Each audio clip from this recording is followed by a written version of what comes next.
دوسرا سوال ان کا یہ ہے کہ حجاب کو قائم رکھتے ہوئے موجودہ زمانے میں ہم پاکستان میں کس طرح اپنی تمام دینی بہنوں بیٹیوں کو زندگی کے ہر پہلو میں اور ہر شعبے میں شریک کر سکتے ہیں؟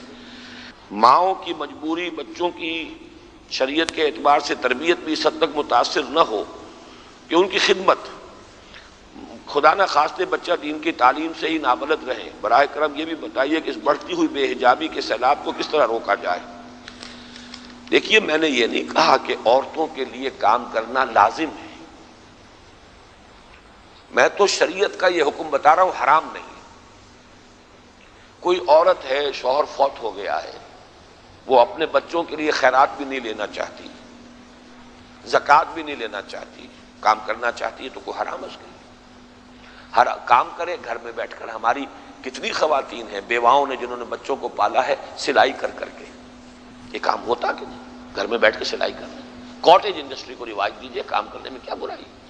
باقی ہر میدان میں عورتوں کو کاندھے سے کاندھا ملا کے لانا کس حکیم نے نسخے میں لکھا؟ یہ تو ہے ہی نہیں۔ میں تو کہتا ہوں بنیادی طور پر تو ان کے میدان ہی علیحدہ ہیں، اللہ نے بنائے بنیادی طور پر، لیکن مجبوری ہو، ایمرجنسی ہو تو یہ حرام نہیں ہے کام کرنا۔ کوئی شخص جو ہے، کوئی عورت خاتون جو ہے کام کرے، فرض کیجئے کوئی خاتون ہے کسی کے گھر میں جا کر وہ کام کرتی ہے، وہ گھر میں جانے کے لیے جب جائے گی وہ اپنے سطر اور حجاب کو پورا کرے گی، جا کے گھر میں ملازمت کر کے واپس آ جائے گی۔ کوئی حرام ہے؟ نہیں، حرام نہیں۔ تو سطر اور حجاب کو نافذ کرے۔ باقی یہ کہ یہ چیزیں جو ہیں ان کے راستے کھلے ہوئے ہیں، لیڈی ڈاکٹر بننا چاہتی ہے بنے، لیکن پائلٹ بنانا کوئی فرض ہے؟ یہ ہر میدان میں تو میں نہیں کہتا، کاہے کے لیے؟ یہ تو مغرب کا نظریہ ہے، ہر میدان میں کندھے سے کندھا ملا کے۔ حالانکہ کندھے سے کندھا آج تک نہیں ملا، امریکہ میں آج تک کوئی عورت پریزیڈنٹ نہیں بنی، لیکن نعرے لگا رکھے انہوں نے دھوکہ دینے کے لیے اور ہم لوگوں کو ورغلانے کے لیے، پاگل بنانے کے لیے۔ ورنہ وہاں کیوں نہیں کوئی عورت صدر بن گئی آج تک؟ اس اعتبار سے ہر میدان کی نہ ضرورت ہے، البتہ ایمرجنسی میں ضرورت ہو، قومی سطح پر ایمرجنسی ہو سکتی ہے کہ اب ہمارا حال یہ ہے، امریکہ سے ہم نے دشمنی مول لے لی، فلاں سے ہم نے دشمنی مول لے لی، اب اپنے پاؤں پر کھڑے ہونا ہے۔